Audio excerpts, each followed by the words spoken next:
Hallo Leute und herzlich willkommen zurück bei Puffgang. Als allererstes möchte ich mich für die Beleuchtung hier entschuldigen. Mein Zimmer ist wahnsinnig dunkel, weil es sehr dunkel gestrichen ist und auch bei Tageslicht ist es nicht so besonders hell hier. Und da Tageslicht sowieso zu der Jahreszeit eher Mangelware ist, musste ich es jetzt so lösen. Ich weiß, dass es nicht optimal ist, aber ich habe es so gut gelöst, wie ich es konnte und ich hoffe, dass es trotzdem passt. Heute wollte ich, wie angekündigt in meinem letzten Video, über die Musikstile der Szene sprechen.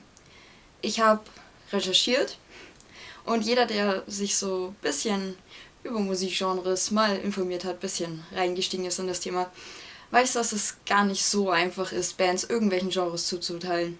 Ich habe versucht, für jedes Genre gute Vertreter zu finden, um den Stil am besten zu zeigen, aber es ist nicht so einfach, weil viele Bands mehreren Genres zuzuteilen sind, vor allem mit verschiedenen Alben. Aber ja, ich habe mein Bestes gegeben und ich hoffe, dass es vielleicht euch auch ein paar neue Bands zeigt. Der erste Stil wäre New Wave. Eher die New Wave-Bewegung. New Wave ist eigentlich kein Genre in dem Sinne, aber Vertreter der New Wave-Bewegung sind trotzdem in einem gewissen Stil, weil sich zu der Zeit einfach die dunklere Musik entwickelt hat und deswegen wollte ich euch auch hier ein paar Vertreter nennen. Die bekanntesten und einflussreichsten Vertreter sind wohl The Cure, Depeche Mode, Joy Division, Siouxsie and the Banshees und zum Beispiel Visage.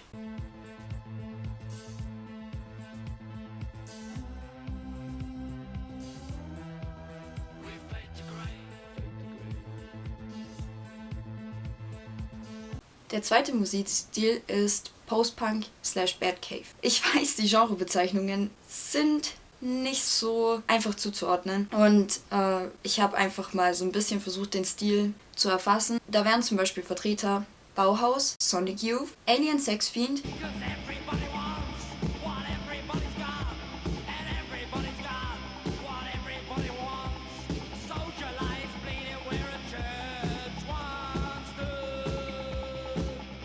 Specimen und Corpus Delicti. Das nächste Genre ist Gothic Rock. Vertreter des Gothic Rocks sind zum Beispiel ASP, Mephisto Walz und Mono Inc.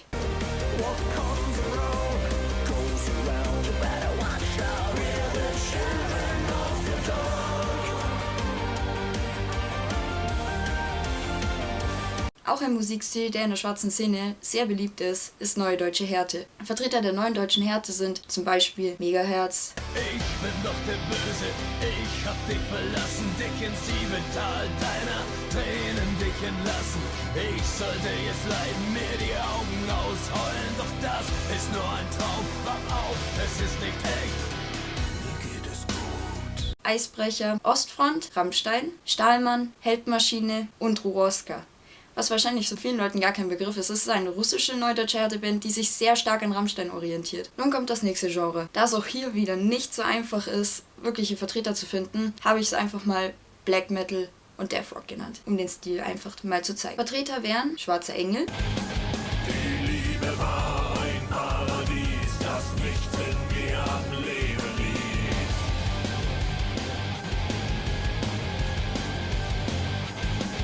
Voodoo Church und Within Temptation. Jetzt kommen wir zum Genre des Steampunks. Ich persönlich höre nicht wirklich so Bands im Steampunk-Bereich, aber von dem, was ich gelesen habe, gibt es viele Falschsortierungen in den Steampunk-Bereich und deswegen habe ich jetzt mal versucht, einfach mein Bestes zu geben. Ein Vertreter ist Ebony Parr.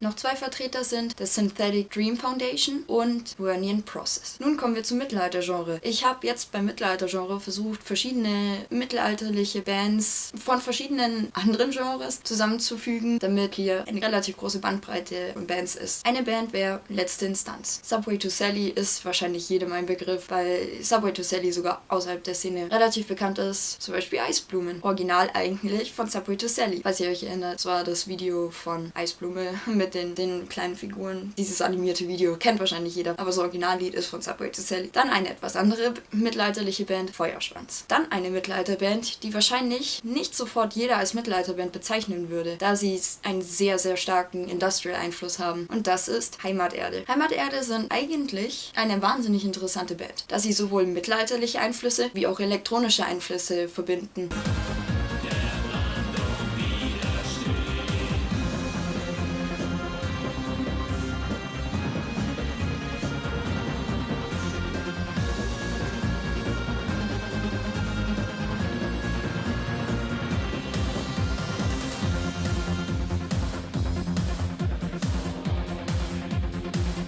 Jetzt kommen wir zum Industrial. Wahrscheinlich mit der bekannteste Bereich, vor allem wegen den Tanzvideos, die ja oft als Memes verwendet wurden. Mit einer der ältesten Vertreter und auch Träger des Industrial-Stils ist Nine Inch Nails. Andere Vertreter wären zum Beispiel KMFDM, Frontline Assembly, Front 242, die Krupps, auch sehr alte Vertreter, und Wumpscut. Schluss damit! Hört ihr wohl mit dem Quatsch auf? Ihr seid ja die im Pub. Das hier ist Krieg. Unser kleiner Weltkrieg, der betrifft uns beide. Jetzt kommen wir zum nächsten Genre, EBM. Nicht zu verwechseln mit EDM. EBM ist Electronic Body Music und EDM Electronic Dance Music, unterscheiden sich aber ziemlich stark voneinander. Vertreter des EBMs sind zum Beispiel And1, Project Pitchfork, Sturmcafé, Feindflug, Assemblage 23, Icon of Coil, SETD, was, falls ihr es nicht wusstet, Shadows in the Dark heißt.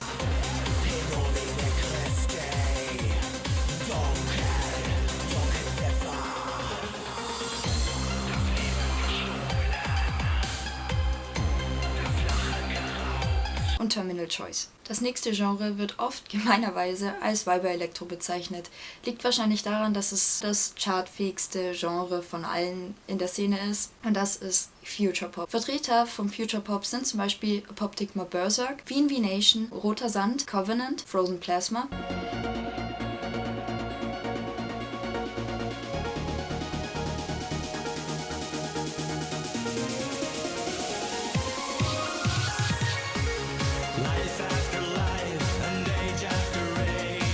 Und Blutengel. Wobei Blutengel sehr schwer einzuteilen ist, weil sie verschiedene Stile auch einfach mixen. Aber es gibt wirklich Lieder, die sind sehr an den Future Pop angelehnt. So, das nächste Genre ist Agrotech, oft auch Elektro genannt. Vertreter, die ich dafür ausgesucht habe, sind zum Beispiel Aesthetic Perfection,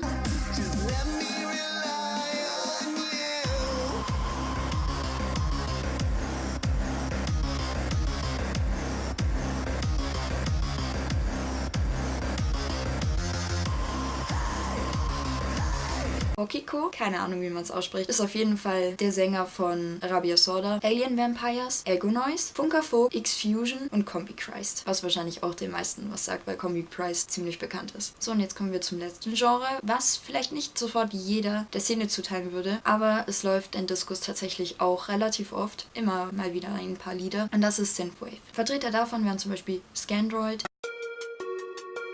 We harmonize, we synchronize, we are the future designed. Gunship und Carpenter Brute. So, ich hoffe, ihr seid mit meinen Genre-Einteilungen nicht ganz unzufrieden und vielleicht konntet ihr auch ein paar neue Bands kennenlernen. Ich hoffe auf jeden Fall, euch hat das Video gefallen, auch trotz der schlechten Beleuchtung. Schaut doch auch beim nächsten Mal wieder rein. Vielen Dank fürs Zuschauen.